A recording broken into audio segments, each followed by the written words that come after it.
Hello, fourth grade. This is Mrs. Mack. We're going to start our book this week. The book that I'll be reading to you is Hank, The Original Adventures of Hank the Cowdog. This one is by John R. Erickson. This is the first book in this series.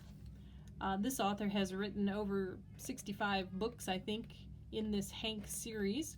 We have about 50 in our library, so we have quite a few, and it's a nice story for fourth graders. It's a good level for fourth graders to be reading. I really like Hank the Cowdog. I find him to be very funny sometimes. I like the way this author writes his humor.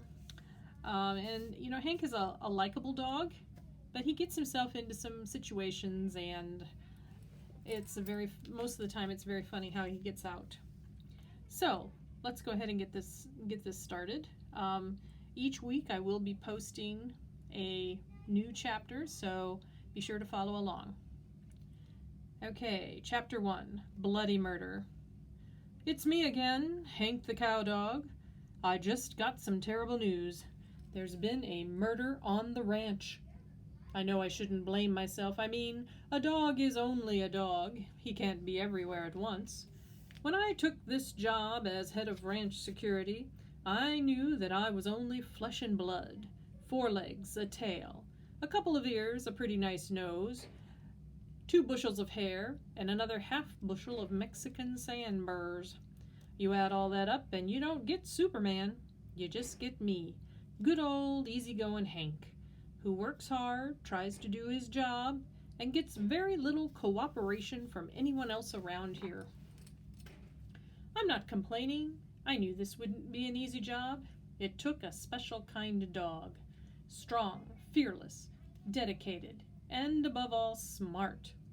Obviously, Drover didn't fit. The job fell on my shoulders. It was my destiny. I couldn't escape the broom of history that swept through. Anyway, I took the job. Head of ranch security. Gee, I was proud of that title. Just the sound of it made my tail wag. But now this, a murder, right under my nose. I know I shouldn't blame myself, but I do. I got the report this morning around dawn.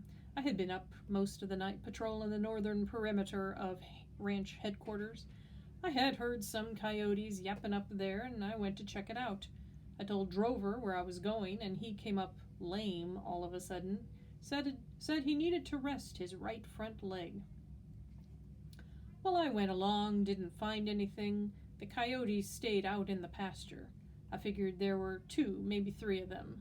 They yapped for a couple hours, making fun of me, calling me ugly names, and daring me to come out and fight. Well, you know me. I'm no dummy. There's a thin line between heroism and stupidity, and I try to stay on the south side of it. I didn't go out and fight, but I answered them bark for bark, yap for yap, name for name. The coyote hasn't been built who can out-yap Hank the Cowdog. A little before dawn, Loper, one of the cowboys on this outfit, stuck his head out the door and bellered, "Stop that yapping, you idiot!" I guess he thought there was only one coyote out there. They kept it up, and I gave it back to them. Next time Loper came to the door, he was armed. He fired a gun into the air and squalled something about how a man couldn't sleep around here with all the dang noise. Well, I agreed with that. Would you believe it? Them coyotes yipped louder than ever, and I had no choice but to give it back to them. Loper came out on the porch and fired another shot. This one came so close to me that I heard the hum. Loper must have lost his bearings or something, so I barked louder than ever to give him my position. And to let him know that I was out there protecting the ranch. The next bullet just darn near got me. I felt the wind of it as it went past. That was enough for me. I shut her down for the night. If Loper couldn't aim any better than that, he was liable to hurt somebody. I laid low for a while, hiding in the shelter belt, until I was sure the artillery had gone back to bed. Then I went down for a roll in the sewer, cleaned up, washed myself real good, came out feeling refreshed and ready to catch up on my sleep. I trotted down to the gas tanks and found Drover curled up in my favorite spot. I growled him off my gunny sack. Beat it, son. Make way for the night patrol. He didn't want to move, so I went to sterner measures. I put some fangs on him. That moved him out, and he didn't show no signs of lameness either. I have an idea that where Drover is lamest is between the ears.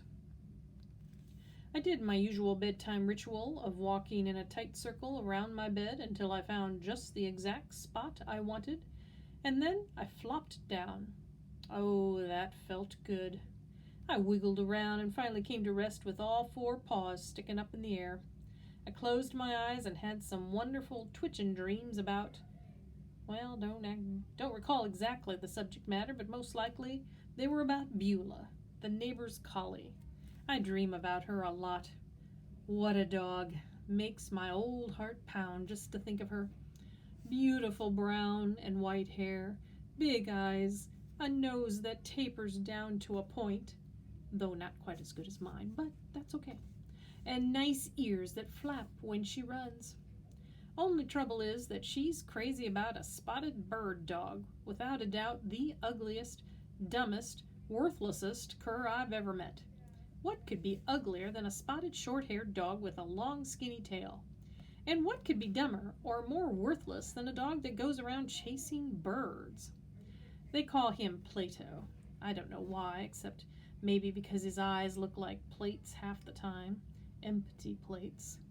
He don't know a cow from a sow. But do you think that makes him humble? No, sir. He thinks that bird chasing is hot stuff. What really hurts, though, is that Beulah seems to agree.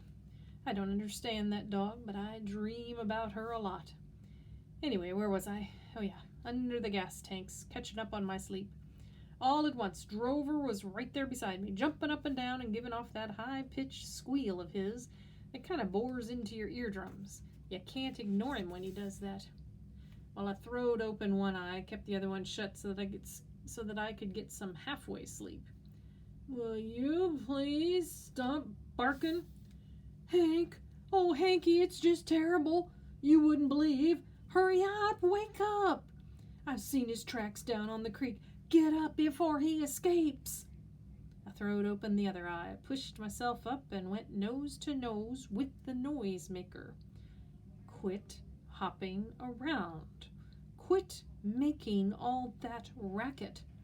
Hold still and state your business. Okay, Hank, all right, I'll try. He tried and was none too successful, but he did get the message across. Oh, Hank, there's been a killing right here on the ranch, and we slept through it. Huh? I was coming awake by then, and the word killin' sent a jolt clean out to the end of my tail. Who's been killed? They hit the chicken house, Hank. I don't know how they got in, but they did. Busted in there and killed one of those big leghorn hens. Killed her dead. Hank, oh, and the blood. Well, that settled it. I had no choice but to go back on duty. A lot of dogs would have just turned over and gone back to sleep, but I take this stuff pretty serious. We trotted up to the chicken house, and Drover kept jumping up and down and talking. I found some tracks down by the creek. I'm sure they belong to the killer, Hank. I'm just sure they do. What kind of tracks? Coyote. We reached the chicken house, and sure enough, there was the hen, lying on the ground, and she was still dead. I walked around the body and sniffed it. Good, and checking the signs. I noticed the position of the body and memorized every detail. The hen was lying on her left side, pointing toward the northeast with one foot out and the other one curled up under her wing. Her mouth was open, and it appeared to me that she had lost some tail feathers. I'm beginning to see the pattern. What? Tell me, Hank, who done it? Not yet. Where did you see them tracks? There weren't any tracks around the corpse. Ground was too hard. Drover took off in a run, and I followed him down into the brush along the creek. He stopped and pointed to some fresh tracks in the mud. There they are, Hank, just where I found them. Are you proud of me? I pushed him aside and studied the sign, looked it over real careful, sniffed it, gave it the full treatment, and then I raised up. Okay, now I've got it. It's all clear. Them's coon tracks, son, not coyote. I can tell from the scent. Coons must have attacked while I was out on patrol. They're sneaky, you've got to watch 'em every minute. Drover squinted at the tracks. Are you sure them coon tracks? They sure look like coyote to me. Well, you don't go by the look, son, you go by the smell. This nose of mine don't lie. If it says coon, you better believe there's a coon at the end of them tracks, and I'm fixin' to clean house on him. Stay behind me and don't get hurt. I threaded my way through the creek willows, over the sand, through the water. I never lost the scent. In the heat of a chase, all my senses come alive and point like a blazing arrow toward the enemy. In a way, I felt sorry for the coon, even though he'd committed a crime and become my mortal enemy. With me on his trail, the little guy just didn't have a chance. One of the disadvantages of being as big and deadly as I am is that you sometimes find yourself in sympathy with the other guy. But part of being head of ranch security is learning to ignore that kind of emotion. I mean, to hold this job down, you've got to be cold and hard. The scent was getting stronger all the time, and it didn't smell exactly like any coon I'd come across before. And all at once I saw him. I stopped, dead still, and Drover, the little dummy, ran right into me and almost had a heart attack. I guess he thought I was a giant coon or something. It's hard to say what he thinks. The coon was behind some bushes about 5 feet in front of me. I could hear him chewing on something, and that smell was real strong now. What's that? Whispered Drover, sniffing the air. Coon, what do you think? I glanced back at him. He was shaking with fear. Are you ready for some combat experience? Yeah, he squeaked. All right, here's the plan. I'll jump him and try to get him behind the neck. You come in the second wave and take what you can. If you run away like you did last time, I will sweep the corral with you and give you a whooping you won't forget. All right, let's move out. I crouched down and crept forward, every muscle in my highly conditioned body taut and ready for action. 5 feet, 4 feet, 3 feet, 2. I sprang into the air and hit right in the middle of the biggest porcupine I'd ever seen. And here's the picture that's in the book. Hank is jumping because the animal was behind some bushes, and he jumps right into a porcupine. He thought it was a coon. Poor Hank. And that is the end of chapter 1. So come back next week to find out what happens next.